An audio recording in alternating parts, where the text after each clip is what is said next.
The last time my son touched me, it felt more honest than my husband's kiss had in a decade. It wasn't a thought I was proud of.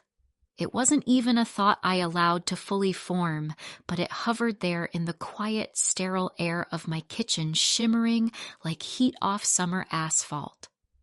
The scent of cinnamon and melting butter was a thick, sweet armor against the silence. Outside, a relentless wind pressed against the double-paned glass, its invisible hands trying to find a way in. I stood at the deep porcelain sink, my own hands submerged in water that was unnecessarily hot, turning a glass over and over under the stream. It was already clean. Everything in this house was always clean. The faucet hissed a sound that only made the quiet feel louder. My knuckles were raw, a dull red from scrubbing a pot I'd already scoured an hour ago. It was Leo's birthday. He was turning 20, a number that felt like a locked door. The end of something I hadn't even realized was slipping away. I'd baked his favorite 2 dark cherry pies and packed a large cooler with the precision of a surgeon, but the motions felt hollow, disconnected from any real emotion. I didn't feel festive. I felt suspended, like a breath held for too long. My husband Mark had already left for the office. I hadn't heard him go, but I never did. He had mastered the art of the silent exit, slipping out before the sun had a chance to dilute the darkness. There was no shared coffee, no perfunctory kiss on the cheek. Just the soft, apologetic thud of his expensive shoes on the hardwood floor and the decisive final click of the front door. That was our rhythm now. A symphony of quiet departures and hollow mornings of conversations that skim the surface of our lives like a skipped stone never daring to sink into the depths. I used to torture myself wondering when it had all changed. When did his gentle touch in the dark become a distracted nod from behind the glow of a laptop? When did our shared dinners devolve from meals into logistical appointments slotted between conference calls? I'd stopped asking those questions. The silence I had learned was far less painful than the answers would be. Wiping my hands on a crisp linen towel, I surveyed my kingdom. The kitchen was immaculate. A curated landscape of stainless steel polished granite and artfully placed bowls of fruit nobody ever ate. It was the kind of pristine, orderly space people commented on when they visited. "It's so peaceful, Sarah," they'd say, their eyes scanning the clean lines. "You've made such a lovely home." But they didn't have to live inside the peace. They didn't feel the crushing weight of the quiet, the way it pressed in from all sides, suffocating the air. My reflection stared back at me from the dark glass of the microwave door. A woman I barely recognized. There were soft, tired lines etched around her mouth. Her blonde hair was pinned back in a style that was neat but not beautiful. Her eyes, they looked paused, as if waiting for a signal to start living again. It had been months since I'd been touched. Not in a way that mattered anyway.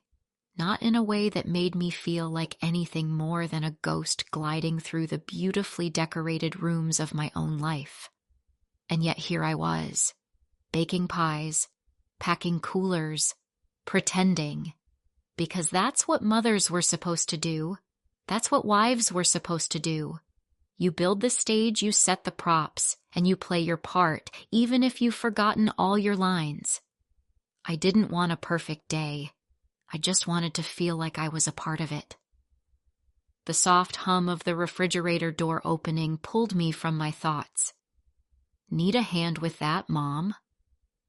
His voice was a warm current in the cold air, deeper than I remembered it being just last summer, with a low, easy timbre that vibrated through the floorboards. I turned, and Leo was standing there barefoot on the cool tile, his dark hair a gloriously messy testament to sleep. His t-shirt, old and soft, clung to the broad curve of one shoulder, and his smile was the same boyish, crooked thing it had been since he'd lost a front tooth in a second-grade soccer game. that smile.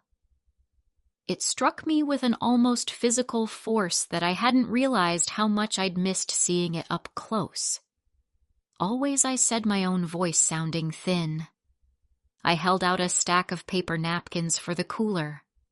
He crossed the kitchen in 3 easy, graceful strides and took them from my hand. His fingers, long and warm, brushed against mine. It was a fleeting contact lasting no more than a second, but it was long enough for me to feel the stark contrast. His hands were bigger now, the knuckles more defined, the grip stronger.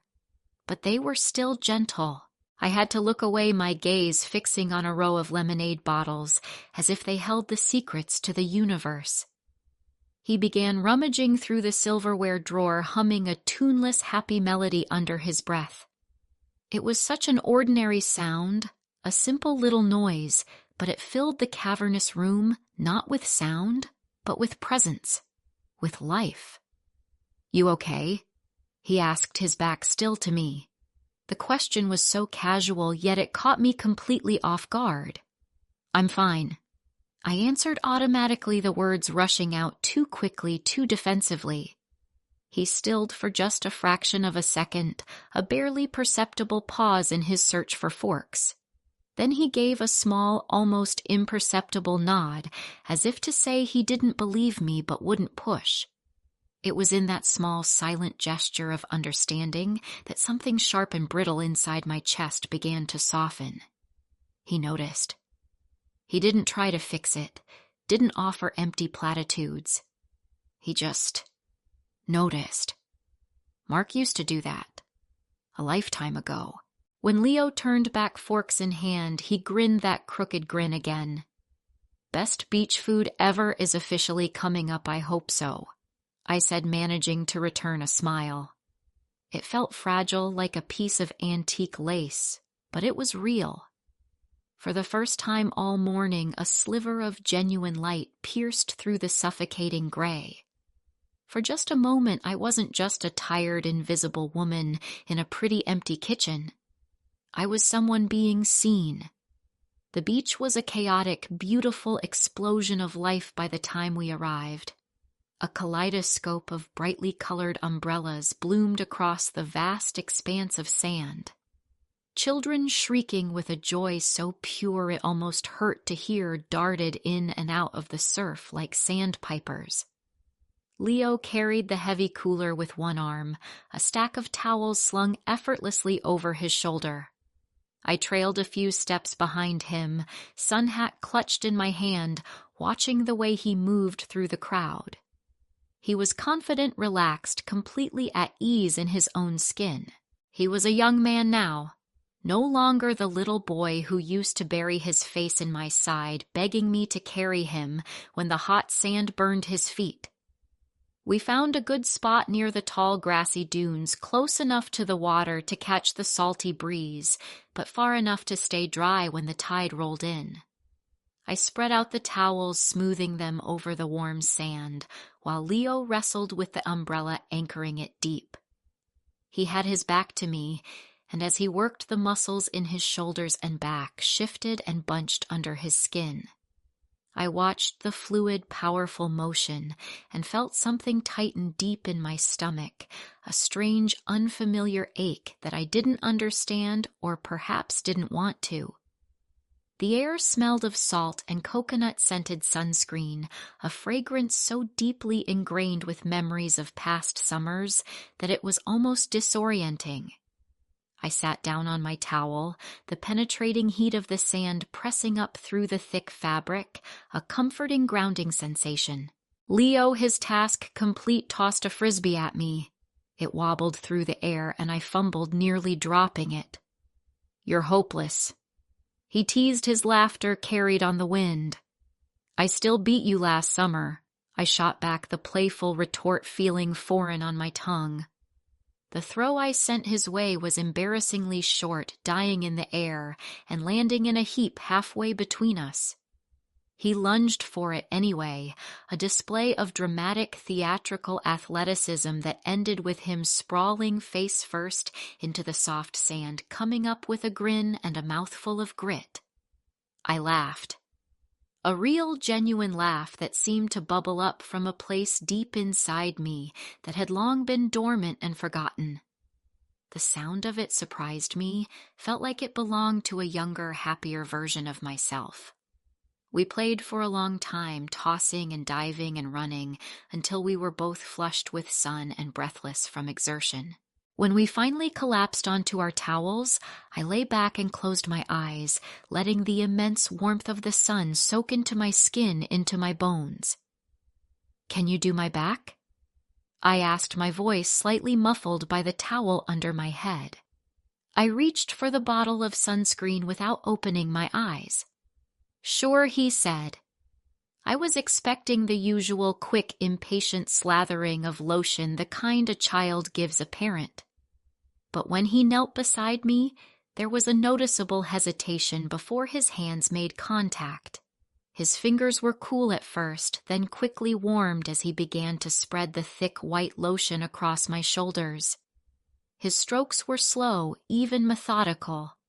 I tried to remain perfectly still, tried to force my mind to go blank, tried not to notice the deliberate, lingering way his touch traced the curve of my shoulder blades. It was innocent. It had to be. It was just sunscreen on sun-warmed skin. A practical, necessary act? But some desolate, starving part of me stirred in response. It wasn't lust. No, it was something far more profound and aching. It was loneliness. A deep, cavernous loneliness.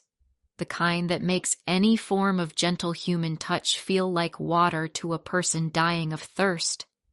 His fingers traced the sensitive skin just below the thin strap of my sundress. My breath hitched in my throat. I didn't move. I didn't pull away. I didn't stop him. And in that silent, sun-drenched moment, I didn't know why. "Thanks," I whispered, my voice thick. I didn't turn to look at him. He paused. The pressure of his hand lifted, but I could still feel its heat. The pause stretched on just long enough for me to feel the very air shift and thicken between us. When I finally dared to open my eyes, his hand was still hovering an inch above my back. His gaze, when it met mine, was soft and searching and filled with a question I couldn't answer. Suddenly, all the noise of the beach, the crashing waves, the laughing children, the distant music faded into a dull, distant roar. For one suspended second, the world fell away. It was quiet. Just him. Just me. We ate our lunch sitting on the towels, the silence between us now charged with a new unspoken awareness. Sandwiches wrapped in wax paper slices of cherry pie balanced precariously on flimsy paper plates. The wind kept tugging at the napkins, and I kept pressing them down without really seeing them. Leo bit into his sandwich, and a genuine happy grin spread across his face. "This bread is amazing, Mom." I managed a faint smile. "Fresh baked this morning. It took forever." He looked at me then. Not just a glance, but a real penetrating look that made me feel completely transparent. "You didn't have to do all this." "I wanted to," I said. And that was true. But it wasn't the whole truth. I reached into the cooler and pulled out a small rectangular box wrapped in simple brown paper. His birthday gift. He took it from me, his fingers brushing mine again, and this time I flinched. He opened it slowly, his eyes widening in surprise when he saw the rich leather-bound journal inside. "For your thoughts?" I said, my voice barely a whisper. I watched his fingers trace the stitched edges of the cover. "When you go to school." He nodded, silent for a beat too long. "It's perfect." His own voice cracked slightly on the last word, and I had to look away out towards the endless blue horizon. The love I felt for him in that moment was a vast, powerful, terrifying thing. It was deep. It was maternal. And it was now hopelessly, terrifyingly complicated. It clashed violently with the memory of his hand on my back, a memory that had branded itself onto my skin and wouldn't leave. It was a filter that colored everything, now turning the bright, happy day into something muted and strange. The pies were only half eaten. The waves kept their steady, indifferent rhythm. And then I saw him. Mark. He was approaching from the direction of the boardwalk, his suit jacket draped casually over one arm, his silk tie already loosened at his collar. He held his phone in his hand, his thumb scrolling endlessly as if he were searching for an excuse not to join us.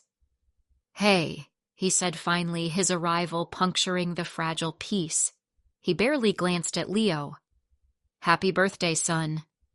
"Thanks," Leo replied, his tone suddenly flat, all the earlier warmth gone. Mark sat on the very edge of the towel, his posture stiff and out of place on the relaxed sand. "Traffic was hell," he muttered by way of explanation for his tardiness. Then, without another word, he looked back down at his phone, his face illuminated by its cold blue light. I just watched him.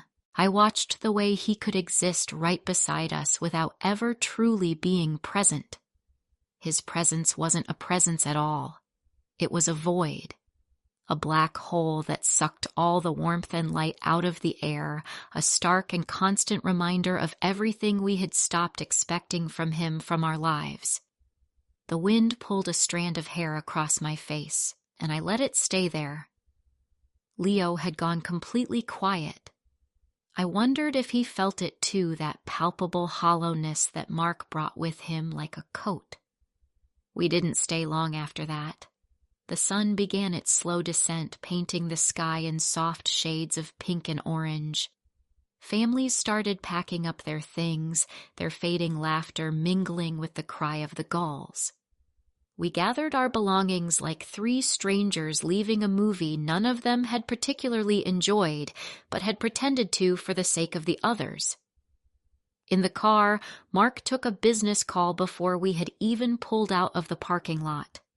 His voice was a sharp, artificial drone. Leo sat beside me in the back seat, our arms close, but not touching, the silence between us far louder and more meaningful than the roar of the highway. Back at home, I unpacked the remnants of the day in slow motion. The cooler, the sandy towels, the uneaten pie. Mark disappeared into his home office, the door closing with a soft, dismissive click. I went to the kitchen and stood at the sink, turning on the water. Not to wash anything, just to hear the sound.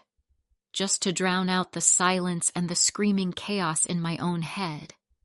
I felt hollowed out, not from what had happened on that beach, but from what hadn't. I hadn't said no. I hadn't pulled away, and that fact scared me more than anything else. The next morning I suggested the beach again.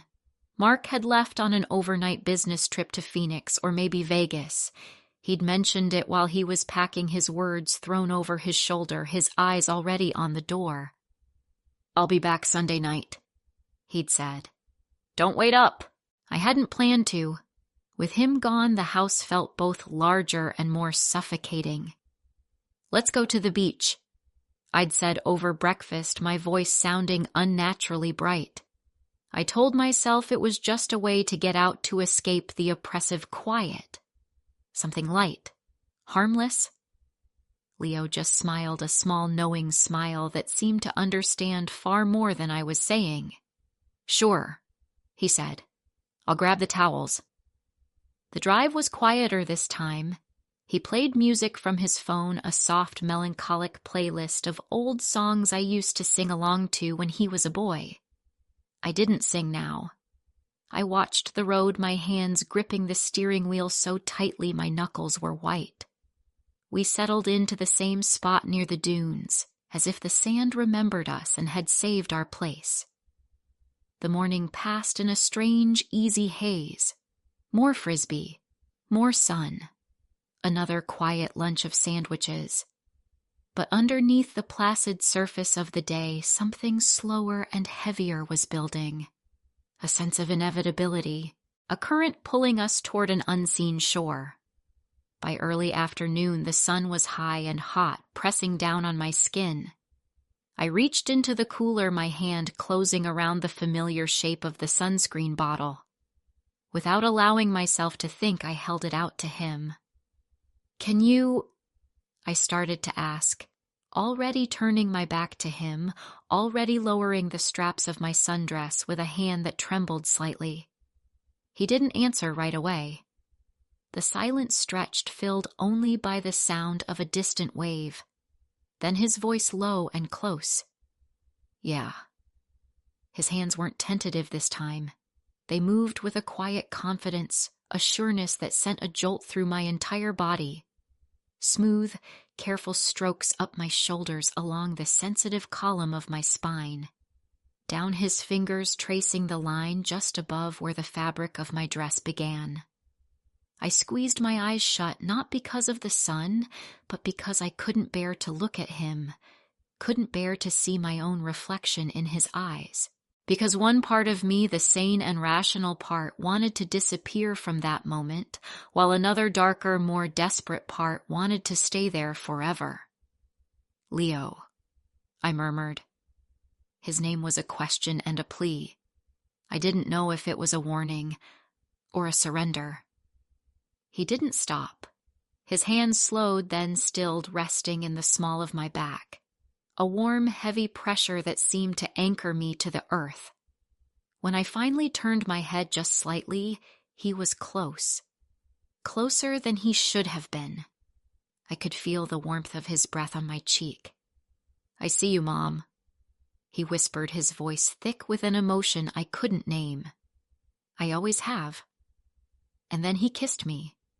It was impossibly soft, infinitely careful, like he was asking a question, not taking an answer. My mind screamed 1,000 silent objections, a litany of no wrong stop. But my body was a traitor. It didn't move. It didn't protest. I kissed him back. It wasn't with hunger or passion or any clear intent. It was with a deep, aching confusion that I no longer knew how to silence. It was the kiss of a woman who had been starving for so long she'd forgotten what it felt like to be fed. It lasted only for a few seconds, maybe less.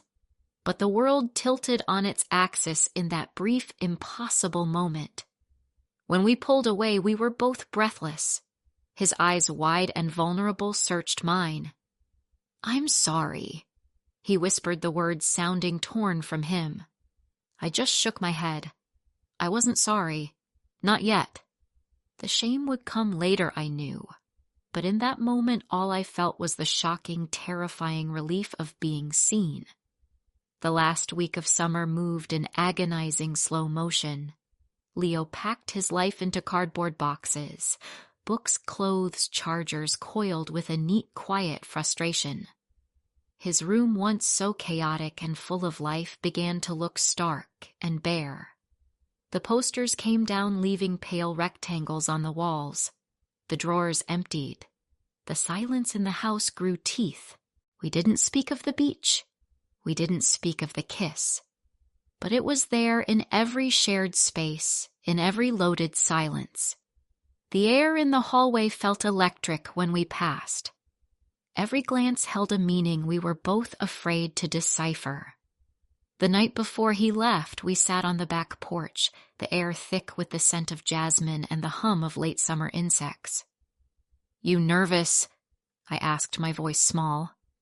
"A little," he admitted. He paused, his hands twisting in his lap. "Mostly I just don't want to go." He wasn't talking about college. We both knew it. The next morning I watched from the front steps as he loaded the last of his things into the car, the trunk shutting with a final hollow thud that seemed to echo through my entire body. He hugged Mark first, a stiff, forgettable gesture. Then he turned to me, his arms wrapped around me, pulling me in tight. "I love you," he whispered into my ear, his voice ragged.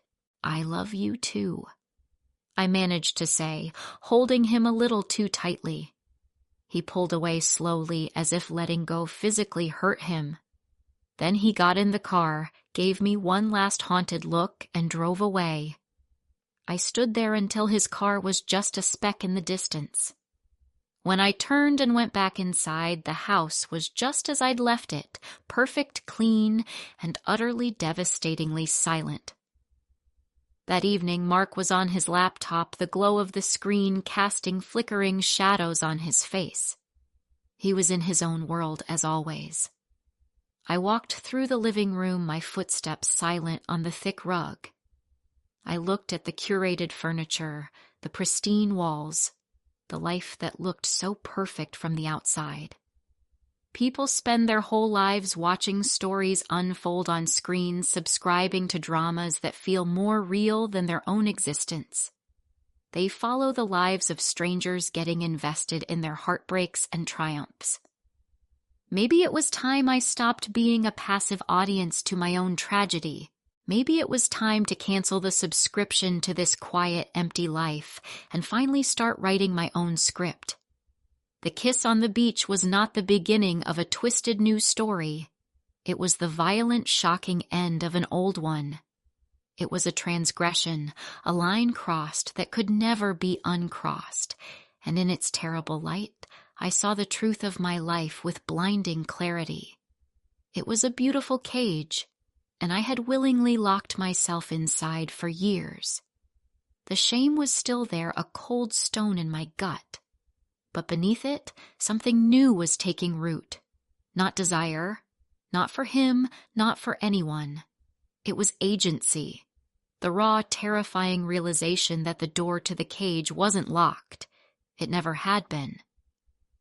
I walked upstairs, not to the master bedroom with its cold, empty space beside my husband, but to the small guest room. I pulled a suitcase from the top of the closet. I didn't know where I was going. All I knew with a certainty that was both frightening and exhilarating was that I could not stay. I was done being a ghost in my own home. I was done being invisible. I was done waiting. If you've ever felt trapped in a story that someone else is writing for you and know how important it is to find your own voice, please subscribe to our channel for more stories about breaking free and finding the courage to change.